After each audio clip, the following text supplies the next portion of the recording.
Hi friends, non వేష ఎక్కడ తగ్గేటట్లేదు. మళ్ళీ ఒక వీడియో రిలీజ్ చేసిండు. ఈ భూమి మీద అవతరించి తెలుగు వాళ్ళని ఉద్ధరించడానికి, భారతదేశాన్ని సంస్కృతి సాంప్రదాయాలు కాపాడడానికి పుట్టాం. ఈసారి గిరకపడి నరసింహరావు మీద వీడియో అయితే చేసిండు. కాకపోతే ఆ వీడియో పూర్తిగా చూసి వానికి వాచ్ టైం ఇచ్చి వానికి ఎందుకు డబ్బులు ఇవ్వాలని పూర్తిగా చూడలేదు. కానీ ఇందులో కూడా కొంచెం వల్గర్గానే మాట్లాడిండు.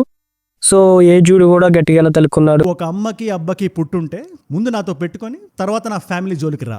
భయ్యా సన్నీ యాదవ్ నీ గుద్ద కిందకి 40 ఏళ్ళు వచ్చినాయి, 45 ఏళ్ళు వచ్చినాయి. చెత్తనా కూడా అసలు నీకు ఏమన్నా ఉందారా? అన్నం తింటున్నావు, కడుపుకి పీ తింటున్నావారా? అయినా సరే అన్వేష్కి ఇంకా బుద్ధి రావట్లేదు.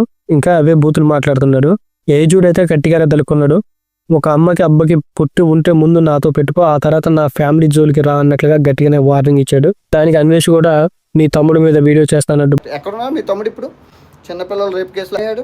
ఈ వీడియోకి నా వీడియో వస్తూ ఉంటుంది బెదిరించాడు. అయితే ఏజుడు కూడా దీనికి గట్టిగానే కౌంటర్ ఇచ్చాడు. నా తమ్ముడి గురించి అయినా సరే ఎవరి గురించి అయినా మాట్లాడేటప్పుడు ప్రూఫ్తో మాట్లాడు. ప్రూఫ్స్ లేకుండా ఏది మాట్లాడద్దు. ఏది ఉన్నా లీగల్గా మాట్లాడుకుందాం. నీ కేసులో ఉన్న వాటికి నేను ప్రూఫ్స్ చూపిస్తాను. అలాగే నా తమ్ముడి మీద ఉన్న కేసుకు నువ్వు ప్రూఫ్స్ చూపించి మాట్లాడు అన్నట్లుగా ఏజుడు అయితే చెప్పాడు. ఏజుడు వాళ్ళ బ్రదర్ది అసలు కేసు ఏంటంటే, ఏజుడు వాళ్ళ తమ్ముడికి ఫన్ మంత్ అనే ఒక ఛానల్ ఉంది. ఆ ఛానల్లో ఒక తండ్రి బిడ్డల మీద ఒక వల్గర్ జోక్ వేశారనమాట. సో ఆ జోకు వేసినందుకు సాయిధరం తేజ్తో పాటు ఇంకా చాలా మంది అయితే ఆ వీడియోని హైప్ చేసి ఆ క్లిప్స్ కట్ చేసి బాగా వైరల్ చేశారు. దీంతో అతని మీద కేసు ఫైల్ అయింది. ఆ కేసుని ఇప్పుడు కోర్టులో ఆయన ఎదుర్కొంటున్నాడు. దాని గురించి అన్వేష్ ఊరికే భయపడుతున్నాడు అనమాట.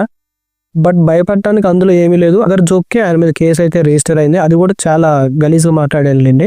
సో అందువల్ల ఏజుడు కూడా వెనక్కి తగ్గి ఫస్ట్ వీడియో అప్లోడ్ చేసి మళ్ళీ డిలీట్ చేయాల్సి వచ్చింది.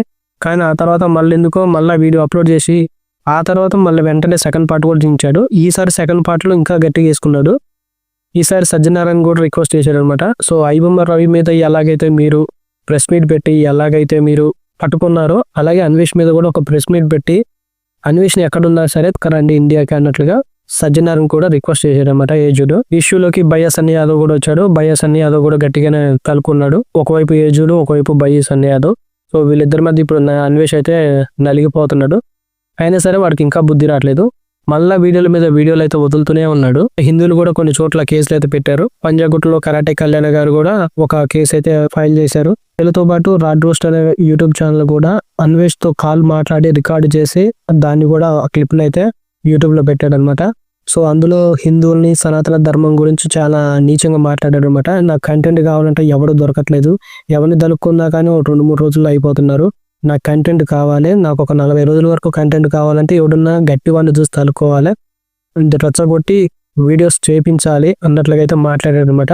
సో అందుకోసమే శివాజీ టాపిక్ ఎత్తుకున్నాడు. వాడు టాపిక్ తో పాటు ఇప్పుడు ఏజుడిని, భయ్యా సన్నీ యాదవ్ని, గరికపాటిని వాళ్ళందరినీ లాక్కొచ్చారు అనమాట.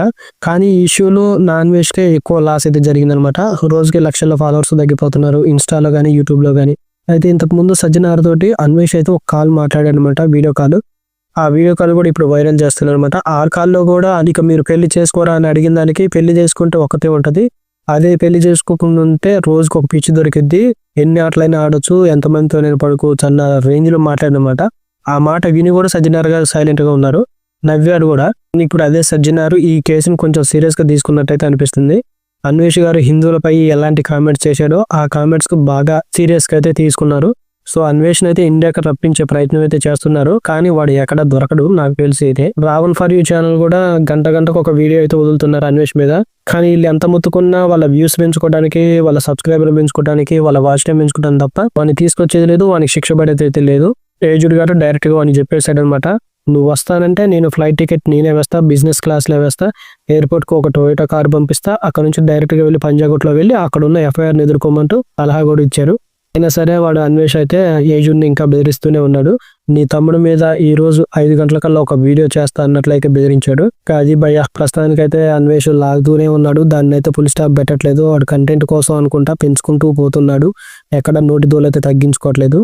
సో ఆయనకు వాచ్ టైం కావాలి, డబ్బులు కావాలి, కాబట్టి వాడు కంటెంట్ క్రియేట్ చేసుకుంటూనే ఉన్నాడు. అది తెలియక మన వాళ్ళు మొత్తుకుంటా ఉన్నారు. మొత్తుకున్న ప్రతి వీడియోకి వాడు రిప్లై ఇచ్చుకుంటూ వాడు ఇంకో వీడియో చేసుకుంటున్నాడు.